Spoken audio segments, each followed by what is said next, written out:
அதேதான் இது திருமாவளவன் சொல்றாரு.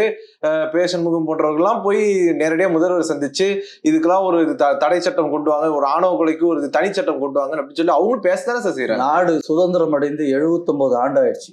இனிமே செய்வாங்க நம்பலாம் சார். 79 ஆண்டு இந்த தமிழ்நாட்டுல மாறி மாறி ஆட்சி செய்தது திமுகவும் அதிமுகவும். காங்கிரஸ் கொஞ்ச காலம், அது சுதந்திர காலத்துக்கு பிறகு இந்த நாட்டை பெரும்பான்மையாக, தமிழ்நாட்டை பெரும்பான்மையாக ஆட்சி செய்தது திமுகவும் அதிமுகவும் தான். அப்போதெல்லாம் செய்யாத திமுகவும் அதிமுகவும் இனிமேல் செஞ்சிருவாங்களா? என்ன செய்ய வச்சிருக்கு? வெறும் அரசு மட்டுமே செஞ்சா போதுமா? பொது சமூகத்தை இணைக்க வேண்டாமா? பொது சமூகத்தை இணைப்பதற்கு தான் நான் சொல்றோம். நீங்க என்ன அதற்கான திட்டம் வைத்திருக்கிறீங்கன்னு கேக்குறேன். பொது சமூகத்தை அதுதான் சார் நானும். நீங்க அரசு மட்டுமே பாதிக்கப்பட்ட பக்கம் அரசு நிக்குதா? முதல்ல பாதிக்கப்பட்ட மக்கள் பக்கம் இருக்கிறாங்களா?